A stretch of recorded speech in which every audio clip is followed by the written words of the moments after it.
Good afternoon and welcome to everyone to this today's interview. This would be the first of a series of interviews with cybersecurity experts organized by CYEN, a cybersecurity consultancy, and the DPO Circle, the community for EU data protection professionals. My name is Iva Tasheva. I would be your host today. And I represent both CYEN as a co-founder and cybersecurity consultant, and the DPO Circle as the program committee chair. Today, we have a very important topic on the agenda. We do have cybersecurity everywhere around us in the news, but what is important to know is that we also have done our job on the legislative side, and we will discuss this European cybersecurity legislation with an expert in the field. Our expert today, we're very honored to have him, is Chris Gow, Senior Director and Head of the EU Office for Cisco Government Affairs in Brussels. Chris is a lead on privacy matters and for Europe on security. And what I find very interesting about his background is that he also has background in philosophy, politics, and economics at the Oxford University. So we're very honored to have you, Chris. Thank you for being with us today. Thanks for having me. That was a long time ago, Eva, but I'm sure we'll find something to say about it during the interview. Yes. So, Chris, we worked with you also a long time ago, in 2016, 17, when it was the moment to adopt and implement the first European cybersecurity legislation. We know it as the NIS Directive, the Network Information Security Directive. And ever since, there was a lot of work done at European level, at member states level, to transpose this legislation at each member state legislation. But you represent a company. What did this directive mean for your company in practice? I mean, it was a very important moment when the NIS directive came out. Before that, I've been working on cyber policy in the EU back to about 2005. Before that, our engagement was very much soft power led, right? So it was a nudging approach where we'd work with the Commission or with ENISA on best practices, on public-private partnerships, a little bit on awareness and so forth. Now, that doesn't mean that there was the same approach nationally. I mean, nationally, we already had a whole set of engagements and a lot of the countries were deeply involved in public policy around cyber, whether that was on critical infrastructure, setting their strategies, the institutions and authorities they had in place, whether on the certs or military, the civil cyber authorities, law enforcement. We also had a lot going on and still have around trusted products and certification on that side, as well as things which came through from procurement. But at the EU level, I think what was striking was that this was a sea change in moving from that soft power to a more assertive approach. And it was important that they could bring the member states along with them, given this has always been a touchy area in terms of national security. So I think what we saw and the big changes with NIS coming in was building on those institutions which already existed at the national level, especially, frankly, in some of the smaller countries, which were a little bit less mature than the large ones, as you would expect. I think it helped broaden the mindset and the understanding that these issues can't just solely be considered nationally, and that there is a cross-border mindset which is there. From our perspective, it really is driven out by our customers. And on that side, I think you have to remember it was a bit of a double whammy at this point in time, because we weren't just dealing with NIS coming through and putting security requirements out there. We also had GDPR, right, with its breach notification requirements. And although they weren't very detailed, it also had the information security requirements there. And the reason I point to GDPR is it wasn't as detailed and specific as NIS, but it had this huge profile, right? So a lot of those customer conversations would start around the information and the data in the GDPR context and might expand out to also consider NIS and what was happening on that side. Now, directly for Cisco, there's two sides of this for us. One, we were in scope, right? So you had cloud computing services caught under the definition of digital service providers, which were therefore directly regulated. And today we have about 90 SaaS offers. We had less at the time, but we still had some major parts of the business to bring through that.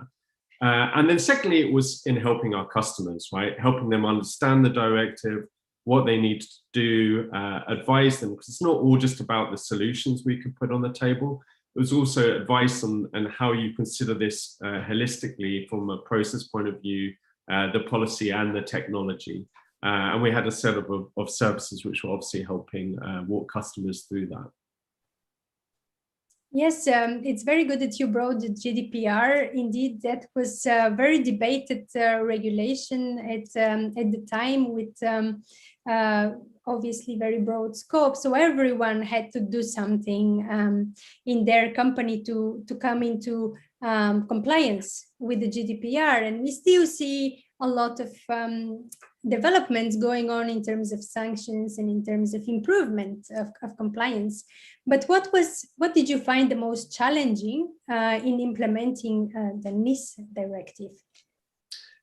Yeah, I mean, for us, the bit which was most complex around NIS, I mean, NIS has got various elements which apply to a company or apply to our customers, right? There's a piece around the instant reporting, there's a piece around the oversight, and there's a piece around the security measures that we had to put in place. It was the third of those which, frankly, was the real challenge. Instant reporting, we largely handled with processes we already had set up around data breach, not just for the EU, by the way. We'd had a much longer history on data breach in the US at this point. But on the security measures, frankly, the challenge for us in our own services was getting the customers to understand, where to look, right? Because we had all these sorts of different laws, implementing regulations. Some people knew what NIS was, some people didn't. And it was trying to get them to focus. And for us, the crucial document was guidance which came out from ENISA. So ENISA had these technical guidelines on the security measures for digital service providers. And that was just a really practical tool, because it mapped the security objectives that the policymakers were after against existing standards, well-known international standards in this space, in the information security space. So they mapped it against the likes of ISO 27001, they mapped it against NIST CSF, they mapped it against Germany's C5 certification. And that allowed us to have a much easier conversation with customers and to get, let's say, to brass tacks. I don't want to pretend it was easy, and there's a whole host of our services which are still, even today, not yet certified against ISO, certainly not certified against C5. That's a much smaller set, but that gave us that kind of framework to be able to approach this. On the other hand, we also saw flow down requirements from customers, right? So the customers would have their own security measures, and they would have expectations on, and this is customers across critical infrastructure, right? So finance, transport, energy, water, and so forth. So they had their own requirements, and they were flowing some of those down to the vendors, which always makes sense to look at third parties in this circumstance. And frankly, the picture there was a bit of a free fall, right? There's no consistency in who is whether someone was actually covered by the directive or not as an OES. There was no consistency on who was overseeing them, right? I mean, you had different regulators, not just between the member states, but within the member states. A lot of them stuck to their traditional sectoral regulators to follow through on this. And there was no real consistency in the security measures themselves or the means to demonstrate how to meet that. So I'd say that the kind of result was we saw a lot of attention on this, and which I think we saw as a good thing, but not that same kind of consistent solution applying across the board. Yes, indeed. So I, as a cybersecurity consultant, I work in Brussels. And so I was working at critical infrastructure at some point when was the time to implement the NIS directive. And I can assure you that in different member states, the results were different. So in Belgium, it took a little bit longer to implement it in the law, and then by the moment we were appointed as essential service, then we had to, indeed, in the Belgian law as well, you have the so-called flow down requirements, which you speak about, to require not only the companies in the scope, so the critical infrastructure, but also their suppliers to comply with the regulation. So from my perspective, this took a lot of time as well for companies. Obviously, for cyber pros like us, we want things to happen quicker so that we could get the benefits and to encourage cybersecurity for our clients. And in the meantime, we have also now the second proposal of the European Commission. So the NIS 2016 directive to be replaced by the so-called NIS2 directive. Hopefully 2.0 is for better. But what can you share with our viewers about the proposal, the current proposal of the Commission that is being discussed? And what are the changes? What are the important aspects of this new regulation that everyone should know about? Mm-hmm, mm-hmm. Yeah, I mean, in terms of what's in there, I mean, I think it's important to recognize that NIS2 is more of an evolution, not a revolution, right? If you look at the same kind of basic structure is there. It's still about institution building. There's still a piece around building out EU coordination. There's some new entities in there. There's some new tasks which are required of those entities. And if you look at the piece which falls on the covered entities, it's similar in structure, right? You still have these risk management security measures that you have to put in place. You still have the instant reporting, and you still have the oversight piece. I think the bit that's really new is, or the biggest part which is new, is really just the scope, is how many entities will now be covered by this. Now, that's a change in terms of the sectors which are covered, right? So a big one, pulling in the public administration. I mean, previously this was really on the critical infrastructure side only. On the private side, now we have the public administration in there. And then there are a host of new critical infrastructure sectors which are considered. So, chemicals, manufacturing, food supply. The healthcare sector is significantly expanded from the previous version. So I think the Commission themselves have estimated that, you're talking maybe 10 times as many entities will be covered by NIS2 as NIS1. From our point of view, I think that makes complete sense. I mean, we have no concerns with expanding the scope and making that, reassessing what's considered critical in today's world. For us, I think the biggest thing is whether we are going to solve this issue of harmonization, right? And whether we're going to have that consistent approach. I mean, I'll keep banging that drum because from a vendor point of view, I mean, if you're like us, you've got 600 product lines, we've got 90 cloud services, we've got the requirements in the 27 member states and on a per sector basis coming down from vendor. And that's just for this region, right? Then we've got, a whole host of other things to do in Korea or Japan or the US or this sector and that ever.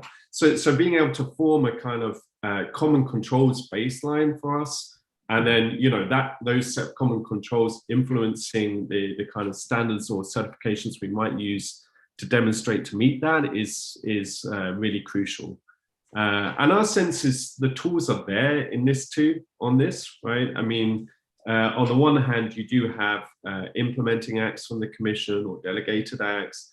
NISA has a role in providing advice again around the standards, but there are some risk points too. I mean, it's a minimum harmonization directive again, so you can still put stuff in over and above this at the national level. And the authorities is still, there isn't a consistency in who will oversee the entities, and therefore, how this is implemented in practice. Mhm. Yes, I understand this was very debated topic on the fact that the directive remains directive, being addressing national security. It remained the competence of member states to finally implement the specific aspects. And as you pointed correctly, this also creates a little bit of issue in terms of harmonization and consistency. You mentioned another very interesting point on the baseline, on the common control baseline, and I see in security that there are indeed very commonalities. So there's always the same topics, and in different companies, bigger or smaller, or different sector, you would have different particularities, but the basic principles remain the same. Do you see any perspective for getting this baseline? Do you see the proposed European cybersecurity certification schemes, for instance, on cloud, on common criteria, as an opportunity to go this way? Yeah, I mean, one, it's an option which is there within the directive, right? I mean, you have this reference through to the certification framework, and that both the member states can mandate some of those certifications, at least in the Commission's version. It's a bit different in the Parliament's version of this test, of the text, and that the Commission can then essentially harmonise that through, I can't remember if it's delegated or an implementing act. So you do have the capacity there. For us, I mean, we're happy to embrace the EU Cybersecurity Certification Framework. We have been very involved in the work of the development of the cloud certification, and also, frankly, on EUCC, on the common criteria, although I think that's of less relevance in this context of implementing NIS directive or NIS2. I think what's really important there is that the EU, when it's developing this certification, is looking to find, is looking on the controls front, I mean, not on the verification itself, but on the controls front, is looking to the international standards which are there, right? And I would say they are, right? I mean, at the base level, ISO 27001 is clearly the key influencer. At the mid-level, C5 from Germany, and at the high-level, SECNUM from France. They're the key certifications which are being considered. And even C5 and SECNUM, from a pure controls point of view, look a lot like ISO 27001, right? I mean, there's still that type of structure. So I think we're fairly optimistic about that. I'm not sure we would jump to saying that you should mandate these certifications here, there, and everywhere. I think that's a bigger ask to do, but having those as the reference point is certainly something that we're happy enough with. Mm-hmm. Yes, and indeed, so the discussion up until now was mostly focused on the government, on the governance, on the large companies, on critical infrastructure and digital service providers, which are part actually of the NIS directive.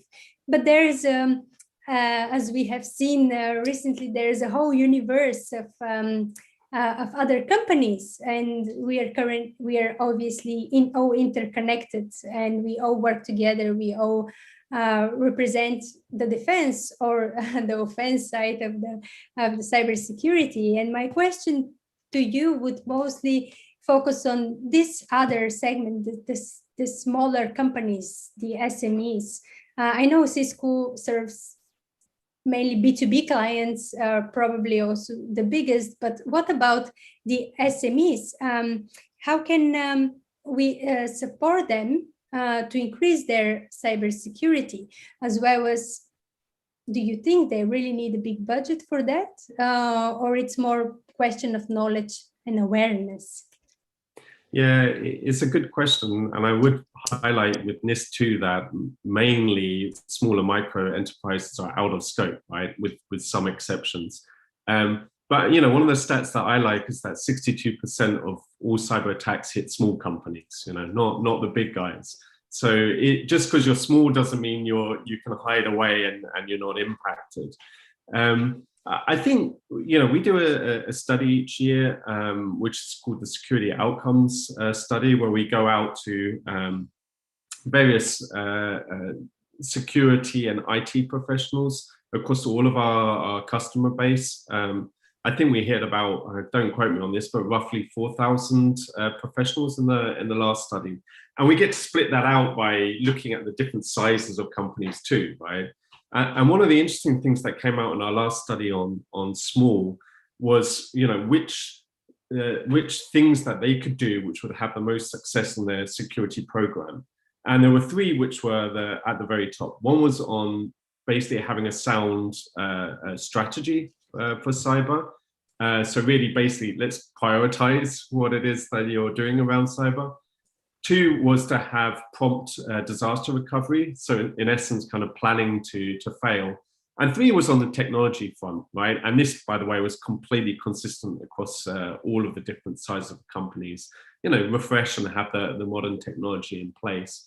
And to me, that doesn't look too far off the type of principles we normally talk about in cyber hygiene, right? So I think, you have on the technology side, you need your technology, right? The firewalls, device protection, VPN, multi-factor authentication, encryption, network segmentation.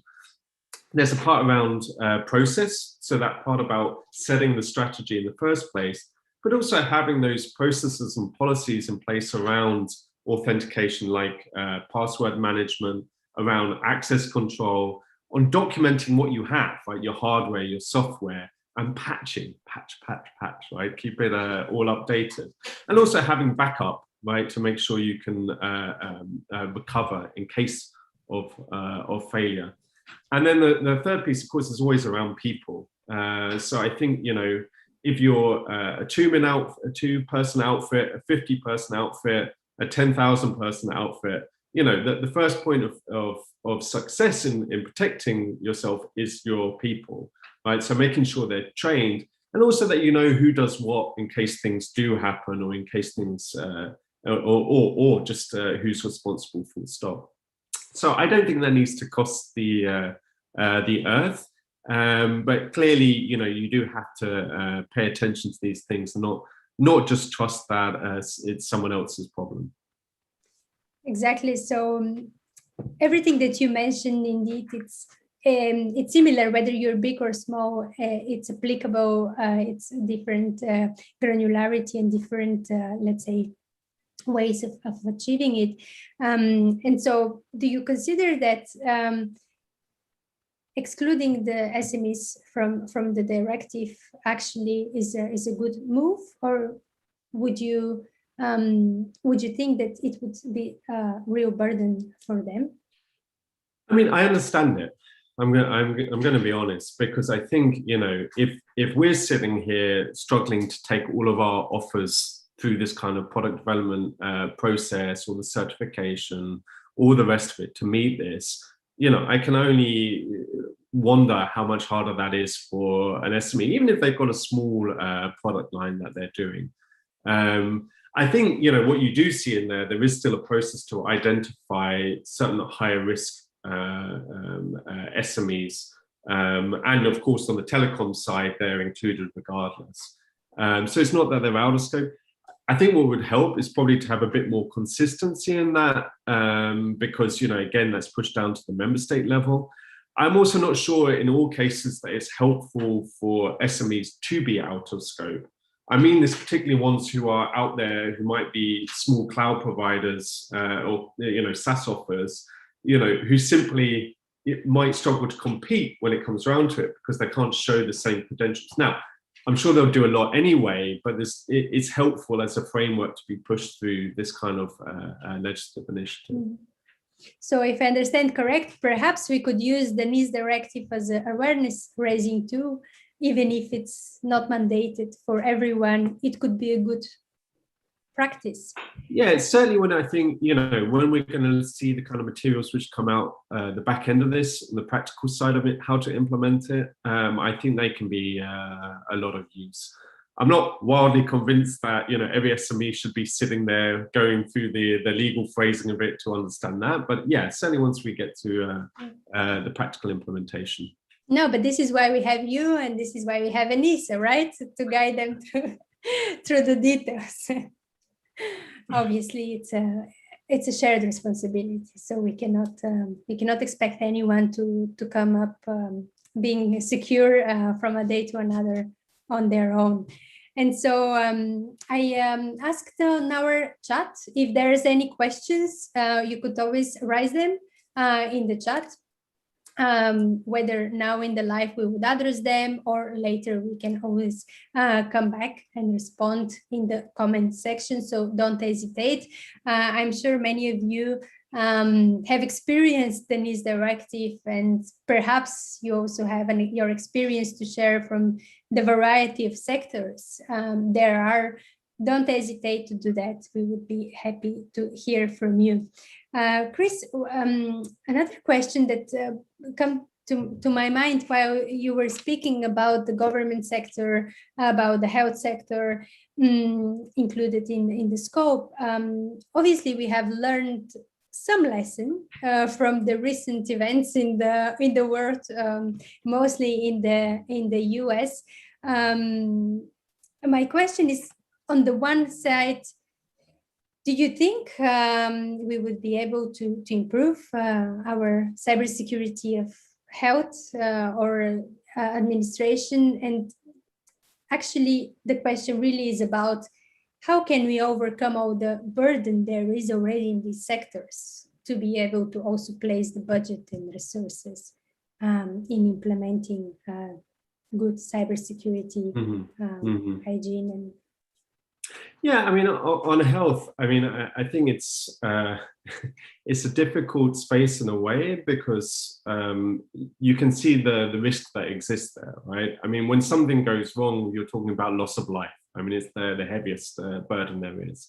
At the same time, you know, not every hospital at the small scale or health service at the larger scale is sitting on this huge resources and the IT teams to be able to manage this part of the puzzle. So I think it is hard. You know, I felt very sorry for the Irish recently with the ransomware attack that they were under, and trying to get out from under that. And you can see the ramifications of that are still playing through.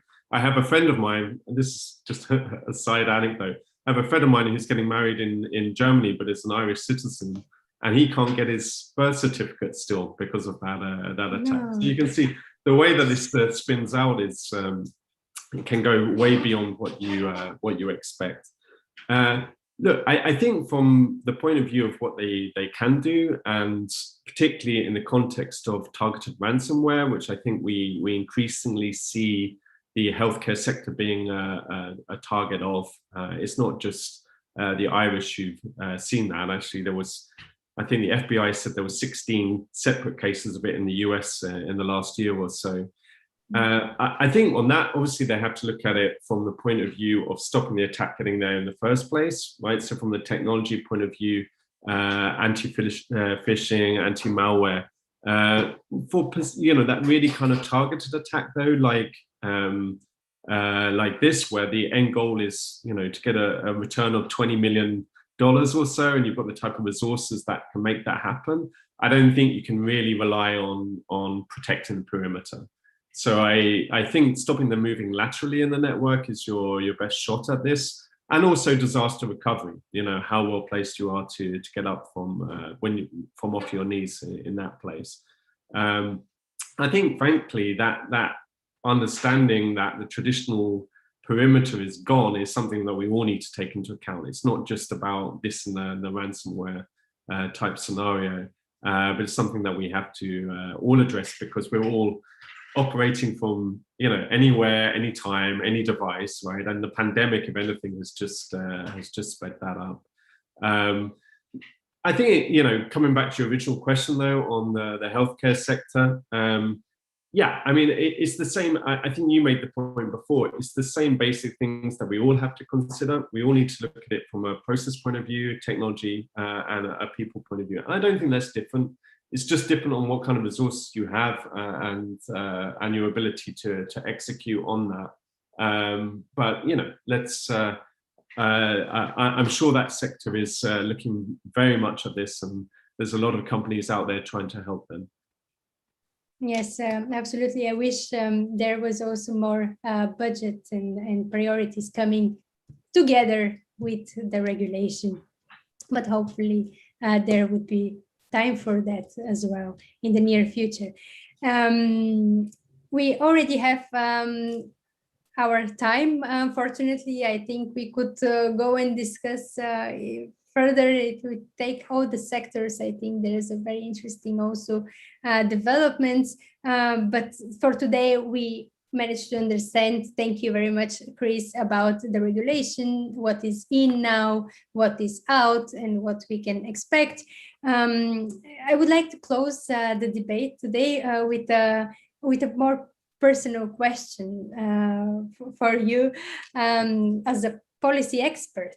So big word. What keeps you awake at night? Yeah, I mean, I think for security as a whole, I would talk more about the threat landscape, what's happening with targeted ransomware, you know, what I was saying before about the erosion of the perimeter. But from a policy perspective and looking at what's being done here, I think what I'd really like the policymakers to bear in mind is that regulation isn't the complete picture. It's to your point you were saying there, you know, you don't just get to tell people this is what you do and then everything is solved.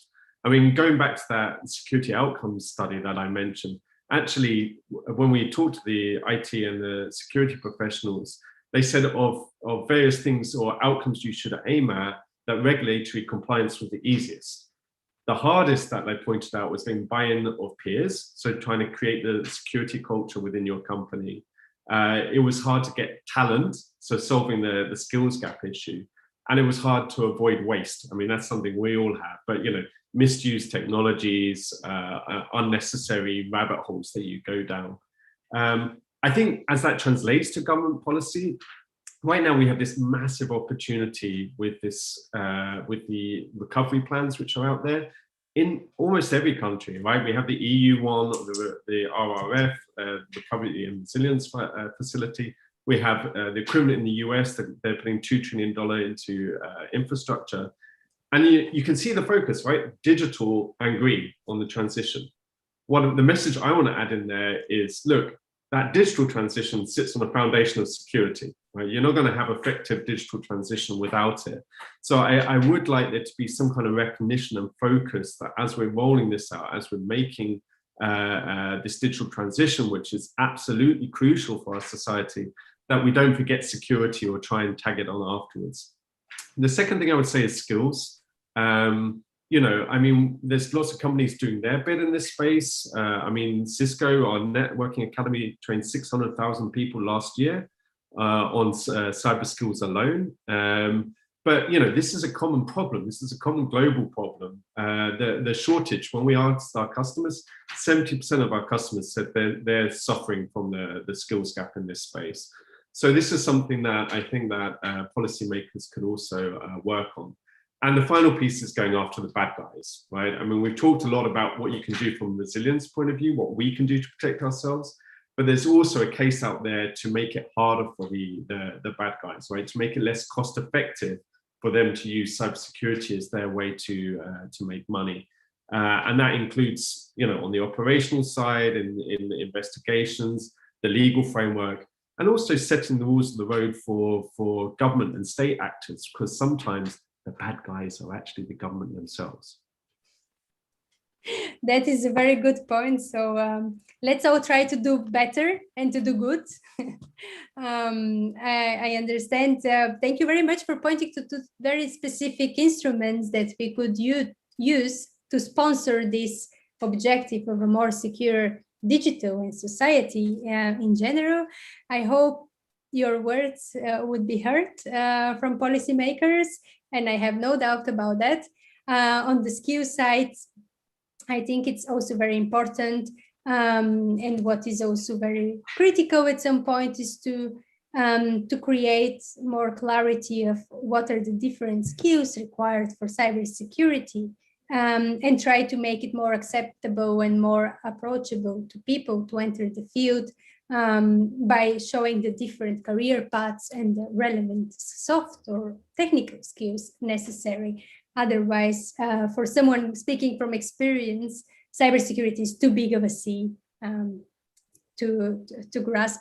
Thank you so much, Chris. I would like to invite our audience to follow us on LinkedIn and on YouTube channel Cyan Cybersecurity, as well as follow DPO Circle on LinkedIn for more information on the data protection side of the debate. If you're interested to see more, you would find on our channel on 27th May, we recorded a panel discussion on sanctions in cyberspace. There we spoke about how to make it more difficult, what Chris referred to, for bad guys, be it government or not, to attack. We hope to see you soon again. Thank you. Thanks, everyone. It's been a pleasure.